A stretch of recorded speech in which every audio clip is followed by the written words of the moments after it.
শিলংয়ে দ্বিতীয় দিনের অনুশীলন শুরুর অপেক্ষায় বাংলাদেশ। কঠোর গোপনীয়তায় ম্যাচ ভেন্যুতে ভারতের প্রস্তুতি। O avançado do Atlético de Madrid, atenção, Tiago Almada, que golo! Que golaço! বিশ্বকাপের চূড়ান্ত পর্বের আরও কাছে আর্জেন্টিনা। জয়ে বিশ্বকাপ বাছাই শুরু ইংল্যান্ডের, সঙ্গে টুখেল অধ্যায়েরও।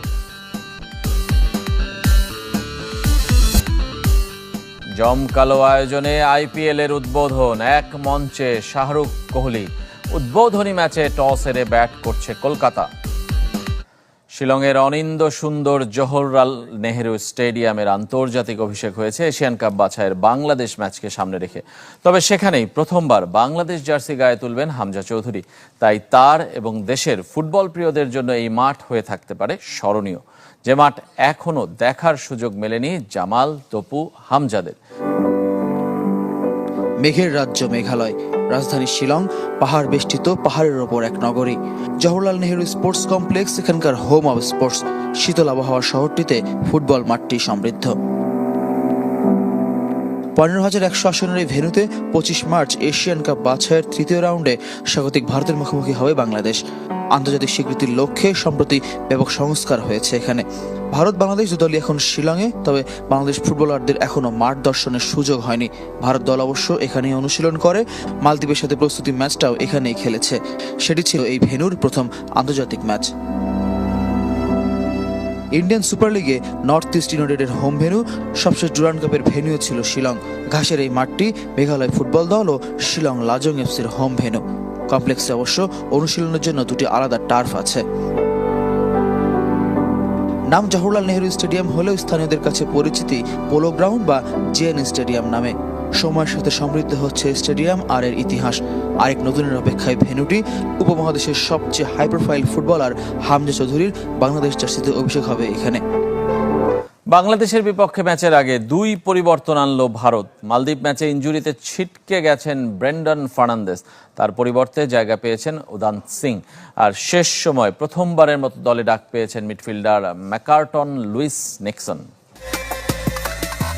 মরার উপর খাড়ার ঘা, ভারতীয় দলের অবস্থা এমনই। ইনজুরির কারণে বাংলাদেশের বিপক্ষে স্কোয়াডে জায়গা হয়নি মানবীর সিং, লালিয়ান জুয়ালা, সাংতের মতো ফুটবলারদের।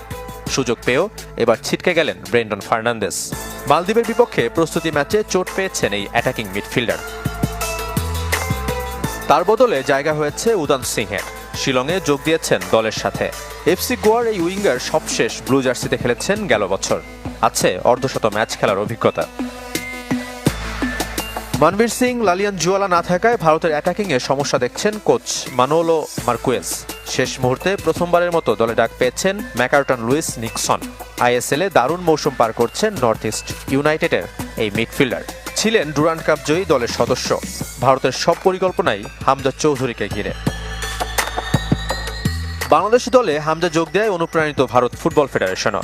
সভাপতি কল্যাণ চৌবে জানিয়েছেন একই ফর্মুলা দেখা যেতে পারে ভারতেও। ইতোমধ্যেই ভারতীয় বংশোদ্ভূত ফুটবলারদের নিয়ে কাজ শুরু করেছে ফেডারেশন। সুনীলের বিকল্প না মেলায় এমন সিদ্ধান্ত। এখনও আমরা সুনীলের মতো একজন ফুটবলারের উপর নির্ভর করে আছি। কে ওর জায়গা নিবে এই প্রশ্নের উত্তর এখনও খুঁজতে হচ্ছে। আমরা এমন একটা নিয়ম তৈরির চেষ্টা করছি যেখানে বিদেশে খেলা ভারতীয় বংশোদ্ভূত ফুটবলাররা খেলতে পারবে। ফুটবলে ভারত বাংলাদেশ ম্যাচ মানেই হাড্ডাহাড্ডি লড়াই। এবার হামজার কারণে তা আরও বেশি।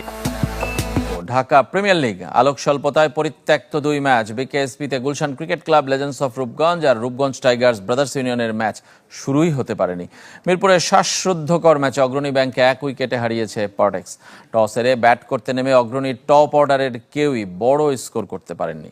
আগের ম্যাচের সেঞ্চুরিয়ান সাদমান ইসলাম 31 রান করে ফেরেন। অধিনায়ক ইমরুল কায়েসের ব্যাটে 19 রান। তবে অভিজ্ঞ মার্শাল আইয়ুবের ব্যাটে 200 রান পার করে ব্যাংক দলটি। সর্বোচ্চ 64 রান করেন মার্শাল। শোভাগত হোম করেন 27 রান। নাইম ইসলাম জুনিয়র নেন 3 উইকেট। জবাবে একাই পারটেক্সের হাল ধরেন মোহাম্মদ রাকিব। এক প্রান্তে একের পর এক উইকেট হারালেও 80 রানের অপরাজিত ইনিংসে দলকে জিতিয়ে মাঠ ছাড়েন। দ্বিতীয় সর্বোচ্চ 32 রান আদিলের ব্যাটে। টানা 4 জয়ের পর হারল অগ্রণী ব্যাংক। পারটেক্স তুলে নিয়েছে দ্বিতীয় জয়। বিশ্বকাপ বাছাইয়ের খবর জানাবো। চূড়ান্ত পর্বের আরও কাছে আর্জেন্টিনা। উরুগুয়েকে 1-0 গোলে হারিয়েছে মেসিবিহীন আলবিসেলেস্তে। আরেক ম্যাচে ভেনেজুয়েলার বিপক্ষে 2-1 গোলে জিতেছে ইকুয়েডর।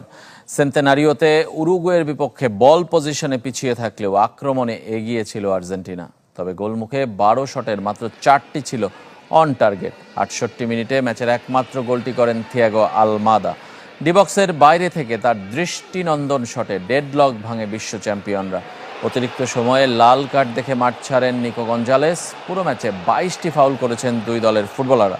13 ম্যাচে 28 পয়েন্ট নিয়ে লাতিন অঞ্চলের বিশ্বকাপ বাছাইয়ের শীর্ষে আর্জেন্টিনা। আর মাত্র 1 পয়েন্ট পেলেই নিশ্চিত হবে 2026 আসরে খেলা। এবার মেহেদী হাসান মিরাজের পর অধিনায়কের দায়িত্ব নিতে আগ্রহ প্রকাশ করেছে লিটন কুমার দাস। যদি বিসিবি দায়িত্ব দেয় তাহলে নিতে প্রস্তুত তিনি। লিটন বলেন, এতদিন রানে না ফিরলেও এখন ফর্মে আছেন। তাকে ফর্মে ফেরাতে সাহায্য করেছে কোচ সালাউদ্দিন, সেই জন্য কৃতজ্ঞতা প্রকাশ করেছেন তিনি।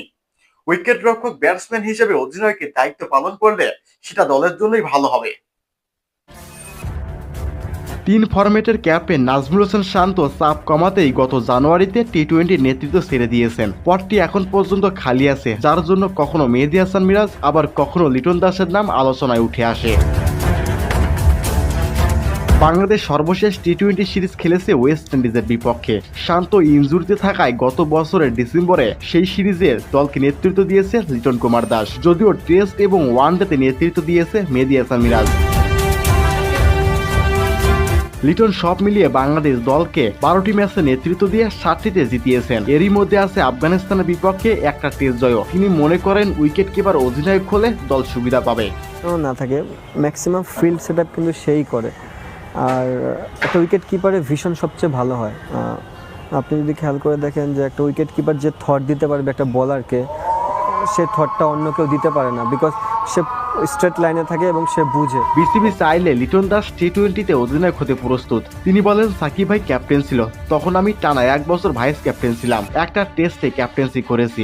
আমি বলবো এটা বাংলাদেশের বিশাল একটা অর্জন। সাকিব ভাই ক্যাপ্টেন ছিল, তখন আমি টানা 1 বছর ভাইস ক্যাপ্টেন ছিলাম এবং আমি একটা ম্যাচ টেস্টে ক্যাপ্টেনশিপও করেছি এবং বাংলাদেশের এটা একটা বিশাল অ্যাচিভমেন্ট। আমি বলবো যে আমার টেস্ট ক্যাপ্টেনশিপের আন্ডারে যে বাংলাদেশ একটা বড় জয় পেয়েছে। ক্যাপ্টেন্সির জন্য আগ্রহ প্রকাশ করা লিটনের সীমিত ওভারের ধারাবাহিকতা নিয়ে প্রশ্ন উঠতেই পারে। এই সমস্যা কাটিয়ে ওঠার চেষ্টা করছেন তিনি বলেন, সবসময় চেষ্টা করতে ভালো খেলতে, কিন্তু এখন খারাপ সময় যাচ্ছে। কিন্তু একটা সমস্যা আছে, যে কারণে ভালো হচ্ছে না। এটা নিয়ে পরবর্তীতে কাজ করছি। সালাউদ্দিন স্যারকে ধন্যবাদ, তিনি ওই সময় নিয়মিত কথা বলেছেন। আমার বউকে ধন্যবাদ দেব, সে সময় আমাকে অনুপ্রেরণা দিয়েছেন তিনি। একটা প্লেয়ার যখন পারফর্ম করে না, টোটালি অনেক দিক থেকেই কিন্তু সে একটু মনোভাব ডাউন হয়ে যায়। এই জন্য আমি অনেক থ্যাঙ্কস দেব সালাউদ্দিন স্যারকে যে আমার সাথে ওই সময়টা কন্টিনিউ কথা বলেছে। আমি মন্ডল, রহস্য স্পোর্টস।